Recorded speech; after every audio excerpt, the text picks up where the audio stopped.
പക്ഷെ അവർ മുന്നോട്ട് പോകാൻ ഇസ്രായേൽ സേന ഇത്രയും വലിയ സന്നാഹങ്ങളോടുകൂടി കടലിൽ നിലയുറപ്പിച്ചിരിക്കുന്ന ഇസ്രായേൽ സേന അതിന് അനുവദിക്കുമോ?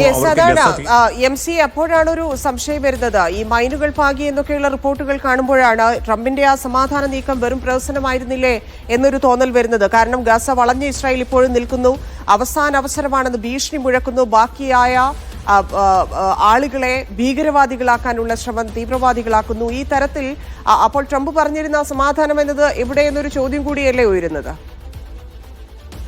ഇതിന് തീർച്ചയായിട്ടും ഇതൊക്കെയും നമുക്കറിയാൻ സാധിക്കുമ്പോൾ ഇപ്പോൾ ട്രംപ് ഭരണകൂടം മുന്നോട്ട് വെച്ച 20 ദിന പദ്ധതി പോലും ഇസ്രായേലിന്റെ താല്പര്യങ്ങൾ മാത്രം ലക്ഷ്യമിടുന്ന ഒരു ജനതയെ ഇത്രയും കാലം പീഡിപ്പിക്കപ്പെട്ടുകൊണ്ടിരിക്കുന്ന ഒരു ജനതയോടുള്ള ഒരു അലിവും ഈ ട്രംപിന്റെ പ്രതികരണത്തിലോ പ്രഭാഷണത്തിലോ ഈ പദ്ധതിയിലോ ഉൾപ്പെടുന്നില്ല. മറിച്ച് തങ്ങളുടെ ഒരു കോളനിയാക്കി ഗസയെ മാറ്റിയെടുക്കുക, ഇസ്രായേലിന്റെ മാത്രം താല്പര്യങ്ങൾ മുൻനിർത്തി അതിനെ മുന്നോട്ട് കൊണ്ടുപോവുക, ഇസ്രായേൽ എന്താഗ്രഹിക്കുന്നുവോ അതൊക്കെ നിറവേറ്റി കൊടുക്കുക എന്ന വളരെ കൃത്യമായിട്ടുള്ള ഒരു കൊളോണിയൽ ശക്തിയുടെ എല്ലാ നീക്കങ്ങളുമാണ് 20 ദിന പദ്ധതിയിൽ പോലും പ്രത്യക്ഷപ്പെടുന്നത്.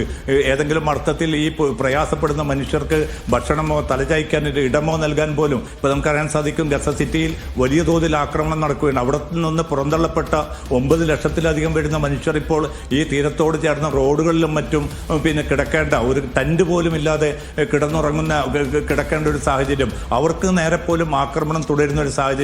ഇതിനെതിരായിട്ടുള്ള ഒരു പ്രതികരണം പോലും നടത്താൻ അമേരിക്കൻ ഭരണകൂടമോ അല്ലെങ്കിൽ മറ്റ് വൻശക്തി രാജ്യങ്ങളോ ഇനിയും തയ്യാറാവുന്നില്ല. നേരെ മറിച്ച് ട്രംപ് മുന്നോട്ട് വെച്ച 20 ദിന പദ്ധതി അംഗീകരിച്ചുകൊണ്ട് ഹമാസ് പൂർണ്ണമായിട്ടും നിരായുധീകരിക്കപ്പെട്ട് അവിടെ നിന്ന് പിന്നെ പുറത്തേക്ക് പലായനം ചെയ്യണമെന്ന ഒരു തിട്ടൂരം കൂടിയാണ് ഈ രാജ്യങ്ങൾ പോലും മുന്നോട്ട് വെക്കുന്നത്.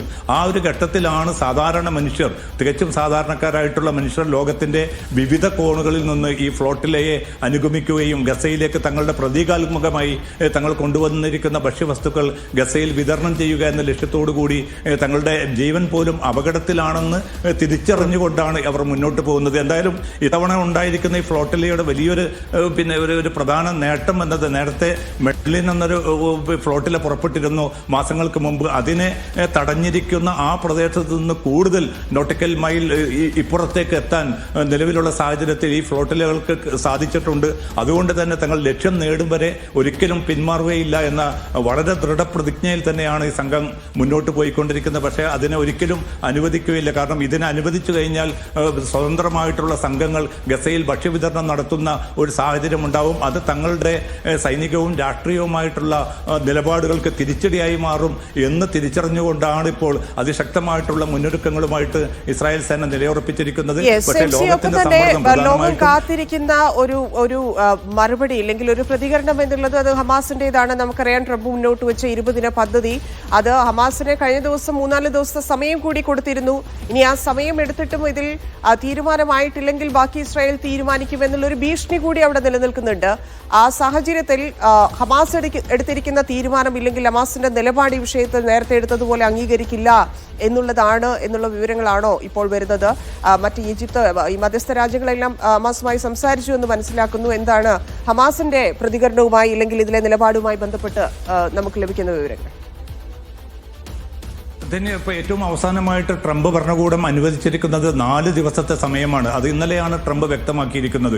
ഇന്നുകൂടി അവസാനിക്കുമ്പോൾ ഇനി അടുത്തത് 2 ദിവസങ്ങൾ മാത്രമാണ് സമയപരിധി ബാക്കിയുള്ളത്. ആ 2 ദിവസത്തിനുള്ളിൽ ഒരു തീരുമാനം അറിയിക്കണം. അത് ഈ പദ്ധതി താൻ മുന്നോട്ട് വെച്ച പദ്ധതിയാണ്, നിർദ്ദേശം പോലുമല്ല. അതിൽ ചർച്ചയ്ക്ക് പോലുമുള്ള ഒരു സാധ്യത ഇസ്രായേലും അമേരിക്കയും അനുവദിക്കുന്നില്ല. അതിൽ ഏതെങ്കിലും അർത്ഥത്തിലുള്ള ഒരു ഭേദഗതി നിർദ്ദേശിക്കുകയാണെങ്കിൽ അത് ഈ ഒരു പദ്ധതിയെ പൂർണ്ണമായിട്ടും നിരാകരിക്കുന്നതിന് തുല്യമായി തങ്ങൾ കണക്കാക്കുമെന്ന് ഇസ്രായേൽ അറിയിക്കുകയും ചെയ്തിട്ടുണ്ട്. ഇത്തരമൊരു സാഹചര്യത്തിൽ ഹമാസിനെ സംബന്ധിച്ചിടത്തോളം തീർച്ചയായിട്ടും ആ പദ്ധതി തള്ളിക്കളയുകയല്ലാതെ മറ്റൊരു മാർഗം അവർക്ക് മുമ്പാകെ ഉണ്ടാകാനുള്ള സാധ്യത വളരെ വിരളമാണ്. കാരണം ആകെ ഇതിൽ വലിയൊരു തീരുമാനങ്ങൾ അല്ലെങ്കിൽ വലിയ വ്യവസ്ഥകൾ അധികവും ഇസ്രായേലിന്റെ മാത്രം താല്പര്യങ്ങൾ, അമേരിക്കയുടെ കൊളോണിയൽ താല്പര്യങ്ങൾ, ഇത് മാത്രമാണ് ഈ പദ്ധതിയുടെ ഭാഗമായിട്ട് നേരിടുന്നതും